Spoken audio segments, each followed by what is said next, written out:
Well, Eric Chavez, a 17-year former major leaguer, 6-time Gold Glover, Silver Slugger Award winner, most recently the hitting coach for the 2025 New York Mets. And Eric Chavez joins us now to talk a little postseason baseball. Eric, how are you? How's everything going?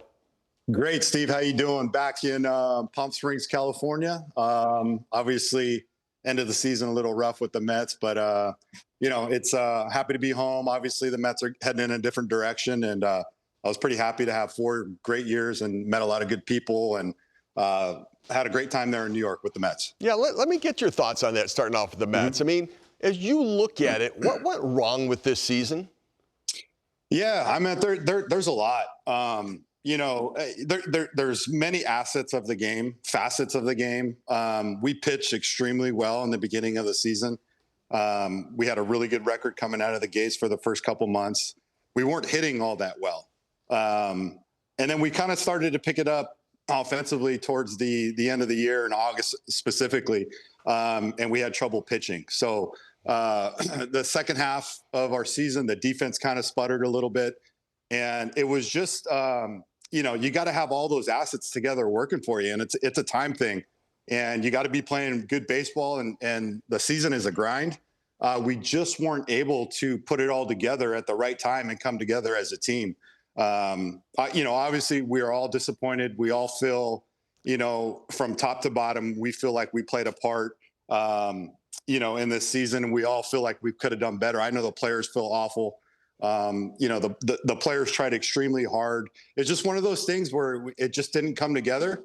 But it wasn't for a lack of effort. No, it certainly wasn't a lack of effort. I mean, sometimes it's almost trying too hard when you're not hitting. So, you were the Yankee assistant hitting coach for a couple weeks, and I think you fixed Aaron Judge while you were there before taking the Mets job. So That's good right. job That's there. Right. But, Thank you. that home run he hit last night, what do you make watching that? And then the narrative that had been around him about not being a big postseason hitter. Yeah, really, really happy for him, right? You're kind of hoping this is the hit that kind of springs him into action here. Our game is better when our stars are performing, and the two teams are going at it with their superstars are performing, and it makes for an entertaining game. I mean, this Aaron Judge is such a quality person. He's probably, him and Shohei are the 2 best players on the planet right now. And in the postseason, you're facing extremely good pitching night after night. I'm sure he's putting a lot of pressure on himself. I mean, if we all go back, Bond struggled a really, really long time. Probably the best hitter that's ever walked the planet. And kind of towards the end of the career, he had some good postseason runs. But, I'm kind of hoping this is the big homer that kind of propels him. And he's such a good hitter. It's just, the postseason's a different animal. And, we're hoping to see the best of him moving forward. Well, he's hitting 500 this year. He hit his 6th home run in an elimination game and his 17th postseason home run. But he can't hit in the clutch in the postseason. All right, so let me ask you, the Seattle Mariners, they win yesterday over the Detroit Tigers. They're up 2-1 in the series. They want to try to put an end to it. 3 home runs yesterday. They've got Bryce Miller on the mound. They've got balance in the bullpen. They're a pretty good defensive team. What do you make of this team, and how critical do you think it is for them not to have to go home to take on Tarek Skubal and the Tigers in a Game 5? Yeah, that's they kind of want to end this thing today. I've always liked Seattle. I liked them throughout the year. Of the teams left, they're kind of my dark horse to kind of win. I know they're not the sexy pick, but the pitching is just outstanding when we face them during the year. They challenge the strike zone. They challenge the hitters. They're not afraid of anybody. They trust their stuff. I think adding Suarez kind of at the break there towards the end really helped out. But J-Rod swinging the bat well. Cal's obviously one of the better hitters on the planet. And then the dark horse here for me is Arozarena. He's been a big game player before, a big game performer. We really haven't seen his best. So I really like Seattle. Detroit's a great team. I love AJ. Obviously, AJ was a teammate of mine. And what Detroit did all year too, extremely good. But yeah, the M's, there's a lot of pressure. Obviously, you go back home and you think, oh no, like Seattle's favored. But sometimes going back home, and you're probably facing one of the best pitchers on the planet, it's a tough task to ask. So if they can close it out, it'd probably be in their favor to do that today. So the Phillies are fighting to stay alive in the postseason, taking on the Dodgers. We just talked about the starting pitching decision for Philadelphia. They're going to go with Aaron Nola and then piggyback or have on the back end Ranger Suarez. You've had a game plan against these guys. What do you make of the decision to go with Nola over Suarez to start the game? Yeah, I'm sure it was a matchup thing. For being on the opposite side, Suarez is really tough. We had a really tough time with him. I think we had a good game plan against him. But when his stuff is on, locating using both sides of the plate, he's really tough. Me personally, I probably would have gone with Suarez, but there's some matchups that the Phillies see that play in their favor. But Nola's stuff, he's been a big game pitcher. He's been there, done it. It's just a tick down than what it's been in the past.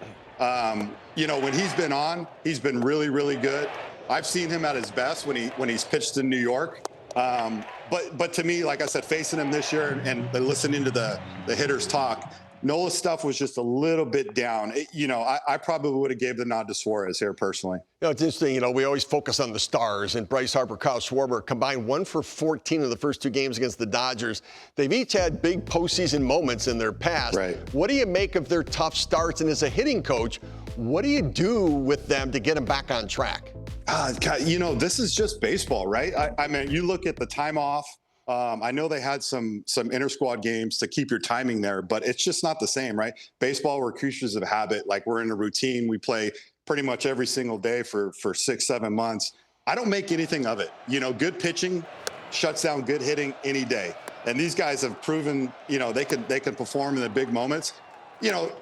They're going to come around. It's just, can they win enough games for them to see them get hot? But I make nothing of it. You swing at strikes. That's it. You try to do less. But obviously, them being big game performers, they know this.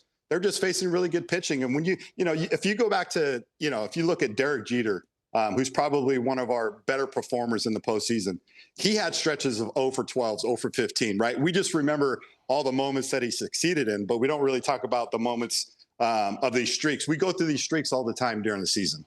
Try less, swing at strikes, and keep it simple. Yeah, it's an interesting formula, simple formula. Now they got to go out and get it done. All right, so we talked about time off. Milwaukee Brewers had the best record in baseball. They had time off, but it didn't seem to bother them at all. Right. They don't hit a lot of home runs. They don't strike out. They run the bases. They put it in play. They get them on. They get them over. They get them in. And the end result is the 3rd most runs in all of baseball. And you think that style working in the postseason, where we talk so much about home runs being the currency of playoff baseball, what do you make of the Brewers' offense? And with that, as a hitting coach, which offense is more fun, the home run ones or the ones who put it in play? Well, to me, the more consistent ones. I love what the Milwaukee Brewers are doing. I love how they've built this team, the defense, the running the bases. I'm just, I'm a baseball guy at heart. I like fundamentals. I like the outfielders cutting the ball off, preventing the guy from getting a double. And the Brewers do everything right, all the small things. And yeah, the home runs are big, but the home runs come when you're not trying to hit them. When you're very consistent at putting the barrel to the baseball and you get a good pitch to hit, homers are thrown.